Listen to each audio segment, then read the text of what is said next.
लोकदर्शन media में आपका स्वागत है। आइए देखते हैं इस खास खबर को।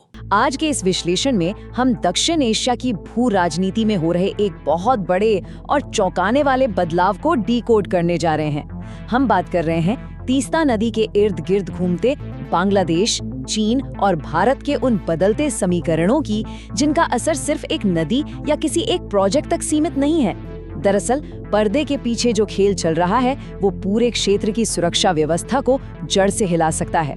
तो आइए डेटा और तथ्यों के आधार पर गहराई से समझते हैं कि आखिर चल क्या रहा है। तो चलिए पहले भाग से शुरू करते हैं। The Teesta project shift. हुआ यूं है कि बांग्लादेश की रहमान सरकार ने एक बेहद अहम फैसला लेते हुए तीस्ता नदी प्रबंधन परियोजना यानी तीस्ता रिवर मैनेजमेंट प्रोजेक्ट चीन की सरकारी कंपनी पावर चाइना को सौंप दिया है। और सबसे बड़ी बात, ऐसा करते हुए उन्होंने भारत के उस निवेश प्रस्ताव को सिरे से खारिज कर दिया जो पहले से टेबल पर था। सच कहें तो ये सिर्फ ठेकेदार बदलने जैसी बात नहीं है, बल्कि ये रणनीतिक प्राथमिकताओं में आए एक बहुत बड़े और स्पष्ट बदलाव का संकेत है। और बात सिर्फ कागजों तक ही नहीं रुकी है, जमीन पर काम शुरू भी हो गया है। लगभग 50 चीनी इंजीनियरों और तकनीकी विशेषज्ञों की एक पूरी टीम इस मानसून के दौरान सर्वे करने के लिए वहां पहुंच चुकी है।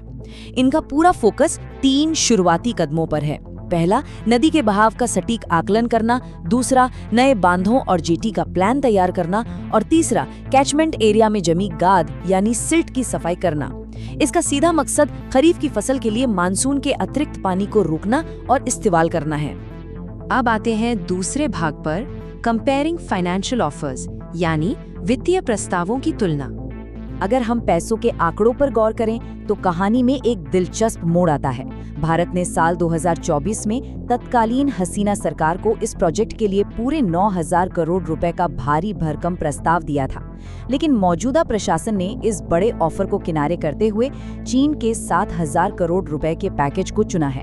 अब सोचने वाली बात यह है कि कोई भी देश ज्यादा पैसों वाले प्रस्ताव को ठुकराकर कम पैसों वाला विकल्प क्यों चुनेगा? जवाब छुपा है डील की शर्तों में। और वो कारण है ये नंबर 50। असल में चीन के वित्तीय पैकेज की सबसे बड़ी खासियत ये है कि इसे एक सॉफ्ट लोन का ढांचा दिया गया है। सीधी भाषा में समझें तो चीन ने बांग्लादेश को ये कर्ज चुकाने के लिए पूरे 50 साल की एक बेहद लंबी मोहलत दी है। कर्ज चुकाने का ये लचीलापन और इतना लंबा समय ही वो असली वजह है जिसने इस सौदे को मौजूदा बांग्लादेशी प्रशासन के लिए कहीं ज्यादा आकर्षक बना दिया। आगे बढ़ते हैं तीसरे भाग की ओर, थ्रेट टू सिलीगुड़ी कॉरिडोर। पैसों से हटकर अगर हम भूगोल पर नजर डालें तो असली चिंता की लकीरें यहीं से उभरती हैं। नीलफामारी और रंगपुर में जहां ये प्रोजेक्ट चल रहा है, वो जगह भारतीय सीमा से सिर्फ 10 से 12 किलोमीटर दूर है। और इससे भी ज्यादा चौंकाने वाली बात ये है कि ये इलाका भारत के बेहद अहम सिलीगुड़ी कॉरिडोर से मात्र 22 किलोमीटर दूर है। इसे चिकन नेक भी कहा जाता है और भू राजनीति में ये एक बहुत ही नाजुक नस मानी जाती है। सिलीगुड़ी कॉरिडोर वो संकरा और इकलौता रास्ता है जो भारत की मुख्य भूमि को उसके 7 उत्तर पूर्वी राज्यों से जोड़ता है। इसी वजह से रक्षा विशेषज्ञों ने पूर्वी मोर्चे पर चीन की इस एंट्री को लेकर 3 बड़ी चेतावनियां दी हैं। पहला, ये सीधे तौर पर उत्तर पूर्व के एंट्री पॉइंट के लिए एक बड़ा खतरा है। दूसरा, सीमा के इतने करीब एक ऐसी कंपनी का होना जिसका सेना से जुड़ाव है। और तीसरा, भारत के लिए 2 मोर्चों पर एक लंबी अवधि की चुनौती का खड़ा होना।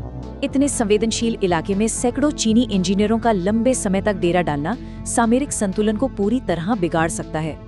अब आते हैं चौथे भाग पर, पावर चाइना का मिलिट्री लिंक। जिस पावर चाइना कंपनी को ये काम सौंपा गया है वो कोई आम कॉरपोरेट या सिविलियन कंपनी नहीं है।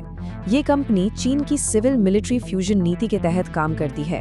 इसका सीधा सा मतलब ये है कि इस कंपनी के वर्कफोर्स में चीनी सेना की इंजीनियरिंग कोर के लोग भी शामिल होते हैं। यानी भारतीय सीमा के ठीक नाक के नीचे जो लोग इंफ्रास्ट्रक्चर बना रहे हैं उनका सीधा संबंध चीनी सेना से है।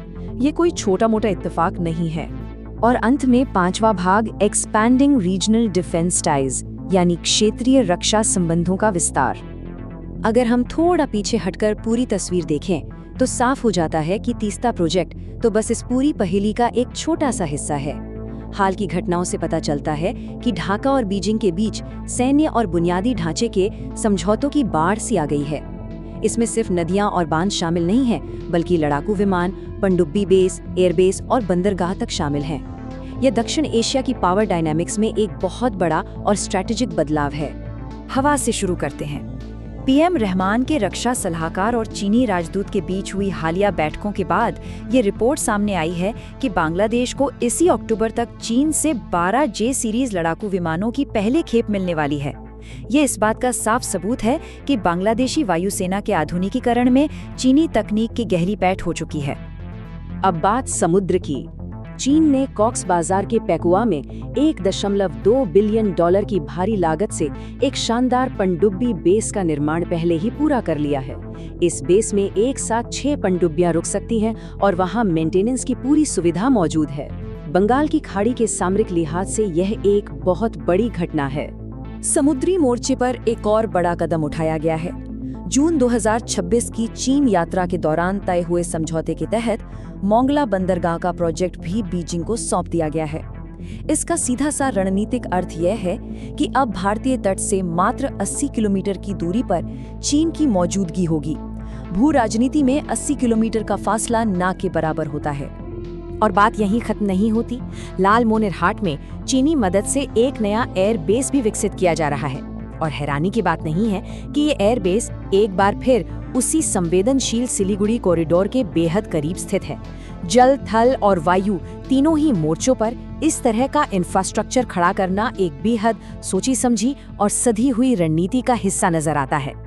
तो वित्तीय समझौतों की शर्तों, सामरिक चौकियों से नजदीकी और इन बड़े रक्षा सौदों को समझने के बाद एक बहुत ही अहम सवाल खड़ा होता है। बुनियादी ढांचे और रक्षा समझौतों का ये तेजी से बदलता दौर दक्षिण एशिया की सुरक्षा व्यवस्था को हमेशा के लिए कैसे बदल कर रख देगा? क्या हम इस क्षेत्र में एक नए तरह के शीत युद्ध की शुरुआत देख रहे हैं? इस सवाल का जवाब ही इस पूरे क्षेत्र का आने वाला कल तय करेगा। आज के इस विश्लेषण में हमारे साथ जुड़ने के लिए बहुत बहुत धन्यवाद। मिलेंगे अगले एपिसोड में।